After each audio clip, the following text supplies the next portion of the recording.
वाराणसी के सुप्रसिद्ध कलाकार पद्म विभूषण पंडित छन्नूलाल मिश्रा की बेटी संगीता मिश्रा का कोतवाली स्थित मेडविन हॉस्पिटल में निधन हो गया। उनकी मौत के बाद उनके परिजनों ने अस्पताल प्रशासन पर लापरवाही का आरोप लगाते हुए मेडविन हॉस्पिटल के डॉक्टर मनमोहन श्याम पर हत्या का आरोप लगाते हुए कोतवाली में तहरीर दी है। इस संबंध में पंडित छन्नूलाल की छोटी बेटी नम्रता मिश्रा ने बताया कि उनकी बड़ी बहन संगीता मिश्रा को उल्टी और बुखार की शिकायत हो रही थी, जिसके बाद उन्हें हॉस्पिटल में एडमिट कराया गया। उन्होंने बताया कि पहले तो अस्पताल ने उन्हें एडमिट करने से मना किया, फिर जिलाधिकारी महोदय के फ़ोन के बाद हमारी बहन को एडमिट किया गया।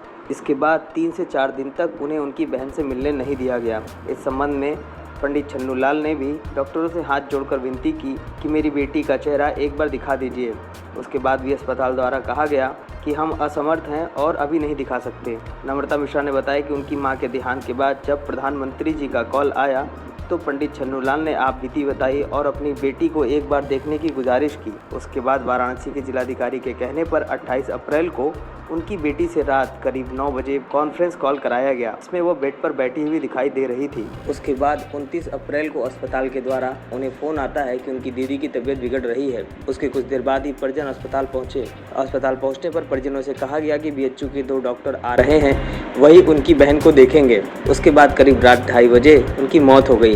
अस्पताल द्वारा कहा गया कि उन्हें अटैक आ गया, जिसके कारण उनकी मौत हो गई। इस संबंध में नम्रता मिश्रा ने आरोप लगाया है कि अस्पताल के द्वारा 1.5 लाख रुपया लिया गया और 4 लाख रुपए की और मांग की जा रही है। इस पूरे प्रकरण के बाद नम्रता मिश्रा ने अस्पताल प्रशासन से 6 दिन के CCTV फुटेज की मांग की है और लापरवाही का आरोप लगाते हुए कोतवाली थाने में तहरीर दी है।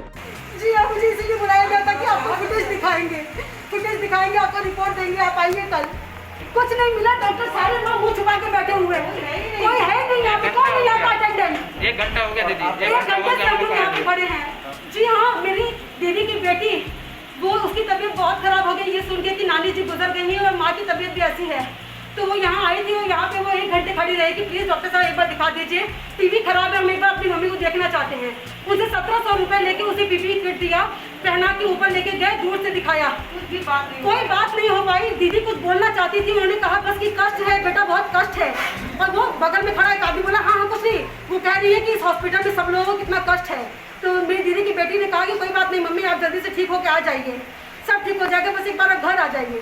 हमारा घर बर्बाद हो गया। 3 दिन के अंदर तो मेरी माँ भी चली गई, मेरी बहन भी चली गई। कह रहे हैं आप लोगों से इस मेडविन हॉस्पिटल में जो कि यहाँ बैतागी में है बनारस में, इसमें कोई अपना पेशेंट एडमिट मत कराइए, जान ले लेंगे वो, आपका पैसा भी खाएंगे और आपको डेड बॉडी देंगे। वो शक्ल पे नहीं देखने देंगे आपके परिवार की। 1.5 लाख रुपए दिया था और अभी 4 लाख की डिमांड की थी इन लोगों ने। कहा कि 40 लाख रुपए का हमने इंजेक्शन, 40,000 का हमने इंजेक्शन दिया है और 35,000 का एक और देने वाले हैं।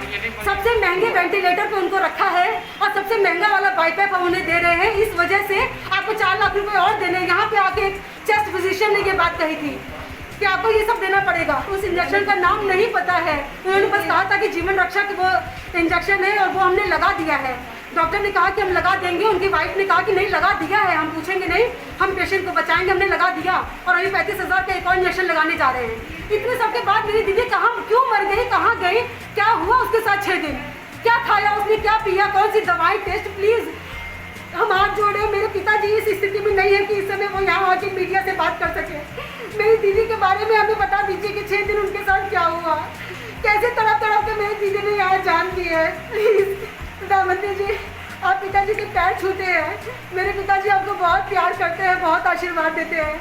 आपसे रिक्वेस्ट है मेरी दीदी को इंसाफ दिलाइए, हमें बताइए कि उस 6 दिन में मेरी दीदी के साथ क्या हुआ था, उनको क्या ट्रीटमेंट मिली, क्या हुआ कि मेरी दीदी की डेथ हो गई। मेरे पिताजी इस स्थिति में नहीं है कि वो यहाँ पे आके झगड़ा कर सके। 2 बेटियाँ उनकी यहाँ पे आई हुई हैं, हमारे घर में बेटे भी हमारी दिल्ली में रहते हैं। भैया हम आपसे रिक्वेस्ट करते हैं मोदी जी, हमें आप पे पूरा भरोसा है, मेरी दीदी के साथ क्या हुआ एक बार हमें बता दीजिए, किस परिस्थिति में उनकी जान गई है। पेश है न्यूज बकेट हिंदी मासिक पत्रिका। पढ़ें इस महीने की पूरी खबर विस्तार से हमारे न्यूज बकेट की मैगजीन में। हमारी मैगजीन को मुफ्त में पढ़ने के लिए अभी लॉग इन करें www.newsbucket.in पर। इसके अलावा रोज की ताज़ा खबरों के लिए हमारे YouTube चैनल को तुरंत सब्सक्राइब करें।